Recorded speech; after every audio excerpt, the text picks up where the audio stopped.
I think at some point I've made a mistake. I'm not entirely sure what I did, but it had to be a really shitty move for this movie to be on my plate. The Drawn Together movie is flat out the worst thing that I've ever reviewed, and I'm finally sure once again that it's the worst thing that I ever will review. I don't like the Drawn Together television show, but you will not hold this movie against that show. As far as I'm concerned, they are two separate entities, and almost everything that I say about this movie does not apply to Drawn Together, the show itself. Not even the lackluster third season. Judge the show on its own merits, not the merits of a shitty fucking movie that even the fans hate.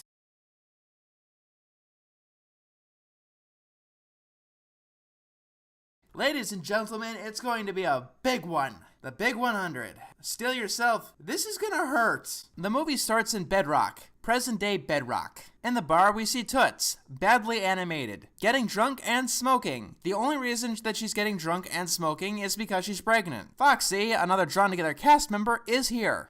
We can't be seen together! You'll get us killed! Toot, I can't change the past, but I can change the future. Oh yeah? Well, I've met someone too. I've met a man who loves me for me. A man who's willing to cheat on his wife because he's a closeted homosexual who thinks I'm a man. A man who refers to my vagina as a manhole. She is talking about Barney Rubble, and I'd like to give this movie a solemn fuck you right out of the gate. You know, the whole thing about the Flintstones being the first primetime animated show on television, and without it, The Simpsons wouldn't exist, Family Guy would not exist, and South Park wouldn't exist. And without any of those, Drawn Together wouldn't exist. But if you want to call your grandfather gay, go right ahead.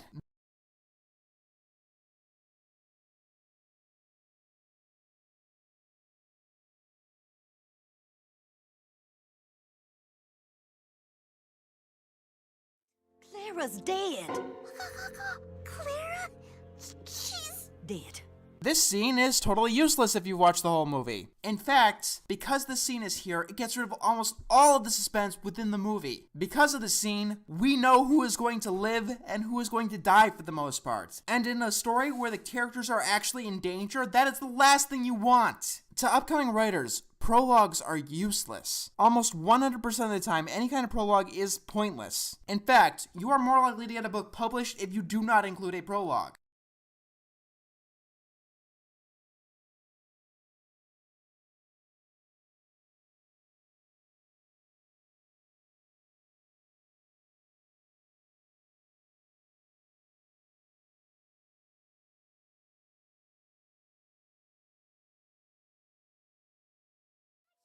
die! The same way we all gonna die. Israel.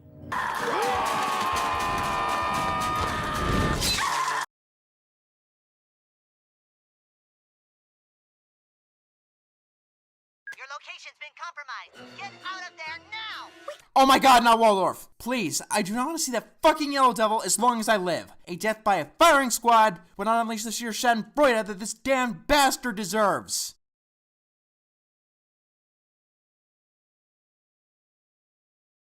The main characters run over Barney Rubble in a car. Now let's get a counter for how many times they run over a beloved cartoon character because they think that vehicular manslaughter is funny enough to be a running gag.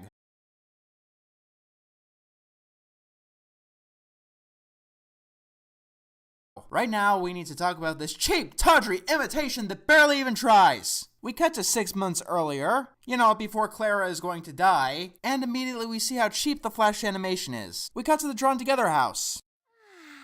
Good morning, people and Foxy.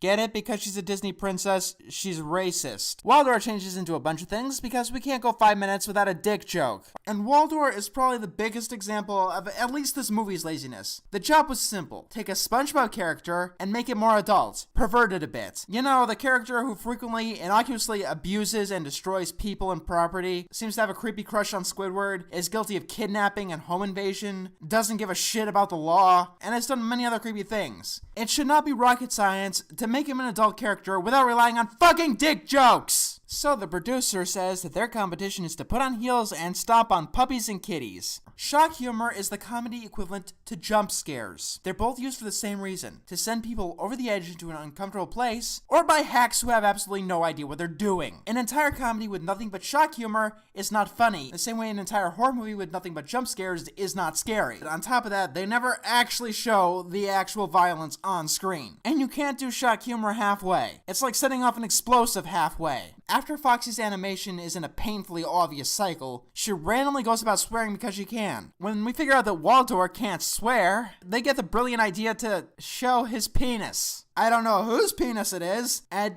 I'd rather not know, but they drag the scene out, and it really feels like this movie is trying to teabag me. And do you want to know the really funny thing? Like, the only plausible funny scenario of this scene? The scene would actually have a chance of being funny if I actually censored out his penis. Do you know why? When it comes to humor like this, the reaction is always funnier than what's being reacted to, and the characters need to be more disgusted than the audience.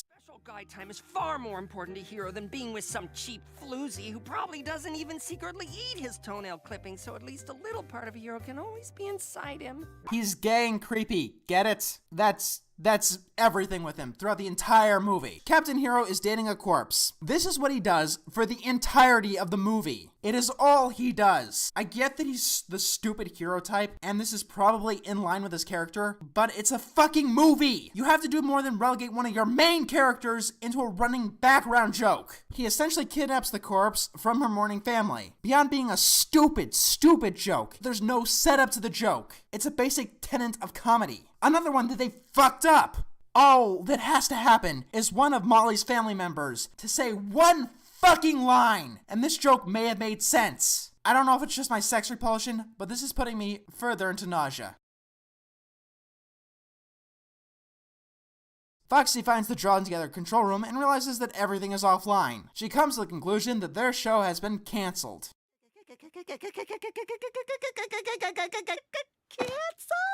Alright, my suspension of disbelief is totally shattered. I cannot believe anything that's going on here. A SpongeBob character that knows the meaning of the word cancelled. In what universe? In what fucking universe?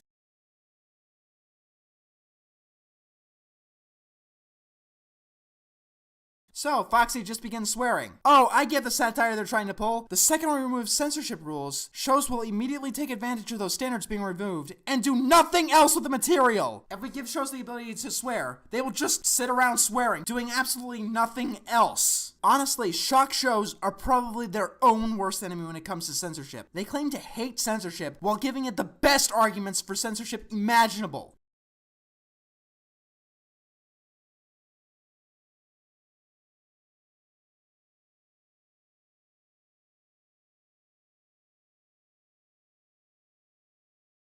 Yes, the intelligent, smart, robot, animation, eraser, lady! And because you knew that he had to be involved in this somehow, the robot is voiced by Seth MacFarlane. I make a joke, but there's nothing I can do to make him funny. Now you'll notice that the robot's name is Israel. Every single line of dialogue about it is just a blanket statement meant directly to offend someone. Smart robot animation.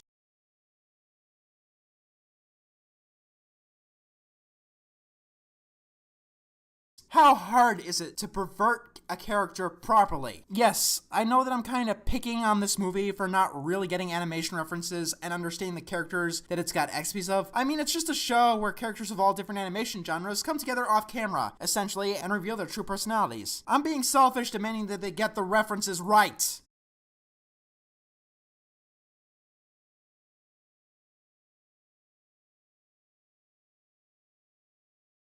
Well, I ain't going nowhere until you tell us why in the hell we was canceled.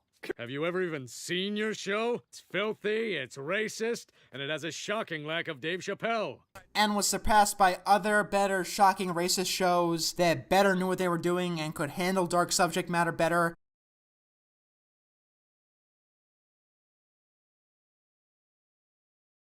He really is delightfully retarded. No, Ed from Ed, Edd and Eddy is, because he annoys the characters far more than he annoys the audience, and he has a certain charm to him that Captain Hero can never replicate. We got some flashbacks that involve a lot of nudity that I'm not showing you, where the cast realizes that they're not the child-friendly versions of the characters they appear to be as. One of those flashback sequences involved Molly with a lot of naked superheroes having sex. Is necrophilia like a really popular fetish? Is it something that allosexual people find funny? Is it something I'm not supposed to find disgusting and abhorrent? Because I find it disgusting and abhorrent, and doing it for the 15th time throughout the movie doesn't make it any funnier.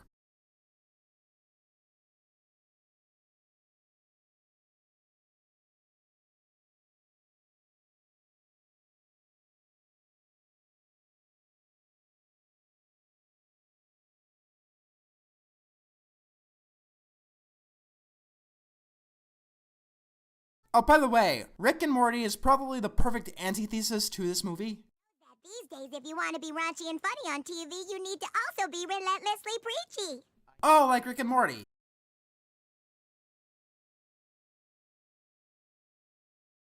And Clara runs at the guards and gets killed. As soon as the rest of them escape, they are all found by the robots. Meanwhile, the rest of the gang is looking for them. But they are all very tired. Look, audience, no animation. That is until the carriage conveniently finds them and most of the group is reunited. Yeah, let's make fun of the show that got Hanna-Barbera out of the rut and practically saved them in the 80s from going completely bankrupt, allowing them to be bought by Cartoon Network 10 years later and producing the What a Cartoon Show, which sparked every single one of the cartoons. These cartoons are famous and popular for a reason, and the Smurfs get run over, because the third time of running over much better, much more important, and better respected cartoons as a cheap joke really pisses people off.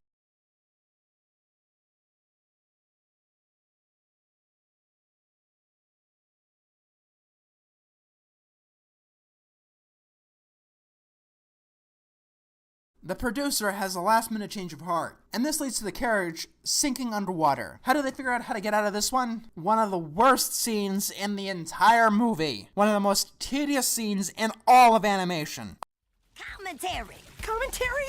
Commentary. They usually have director's commissary on these things. Let's listen to the commentary. Maybe they'll tell us how to get out of here. So, wow, this movie just keeps on going. It's I hear them. This is a long thing. And this movie, How do we get I out thought of this was here? actually a bad Shut the idea fuck up and in the beginning, listen. and it actually might very well be a bad idea. But Dave, he needed the money, so I had to do it. Matt married into money. Who the hell would ever want to listen to this? Money as much as I It do. used to be money. I seriously hope that this is a joke and they're not flat out admitting that they made a lazy piece of shit just to get paid. Also, in the background, no animation. Like, none at all. For the longest period I've legitimately seen in any cartoon ever. Longer than any Family Guy episode, I swear.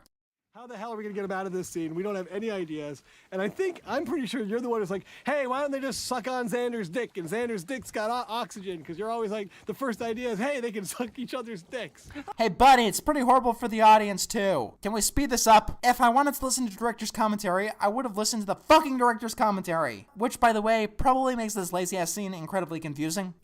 How we come out with a lot of these scenes. It's like, who haven't we used in a while? We're like Ling Ling. What if we pull his tail and he inflates like a raft? Considering that Ling Ling does, like, nothing of any significance anywhere in this movie, I'm further inclined to thinking that this is another joke. Also, they make Foxy take off her shirt just because. If I wanted to see Rule 34 of your characters, I'd just browse the Googles.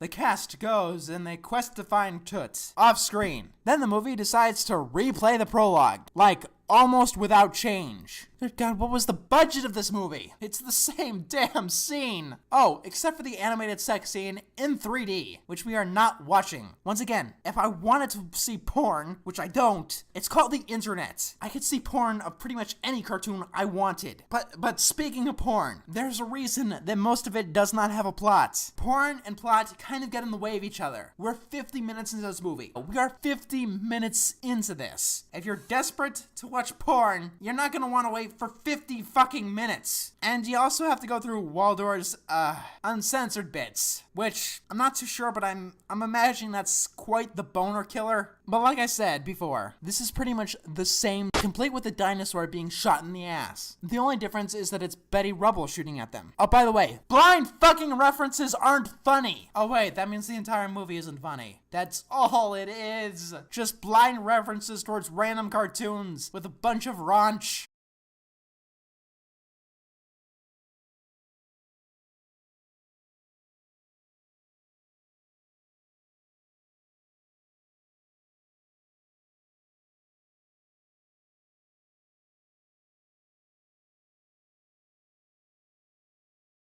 Make a point land. Where? I can't see it. It's right over there. Between why you so bitter about being canceled land, and you had 3 or 4 seasons, you should be happy with what you got. Most shows don't even get that land. Lightyear! You're mocking me, aren't you? Oh, no. When there's a bunch of shock humor, Spanky Pig thinks it's funny. Then the SMT girl tries to be like South Park and instead acts like Family Guy and gives some sort of shocking message. And Spanky Pig doesn't think it's funny anymore. Also, from now on, I'm going to call Spanky Pig Mouthpiece and SMT Girl Strawman.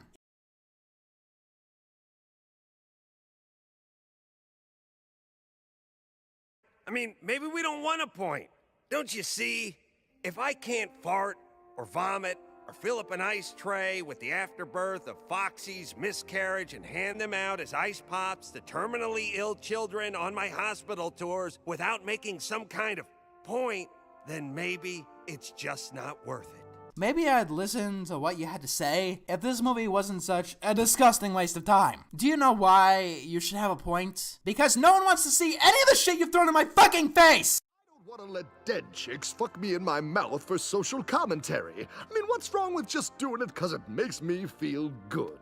Because it's disgusting as fuck. People like to laugh and think and even be scared, but no one anywhere likes to be disgusted. The point of the emotion of disgust is to keep us away from things. Don't have a point and be as raunchy as fuck. You'll be hated, despised, and yes, deserve to be erased. Or instead of preaching what you clearly hate, you could spend this time trying to be funny. And like I said, being funny is a point to existing. Waldor takes the point box, and it's a bomb that ends up killing him. We're finally at the climax of the movie with all the enemies. Yay! So much tongue kissing in this movie. For the record, I am asexual, and sex stuff intrinsically disgusts me. But after so many times, I am generally curious. Does anyone anywhere feel, I don't know, like laughing, turned on, disgusting? I love this perspective.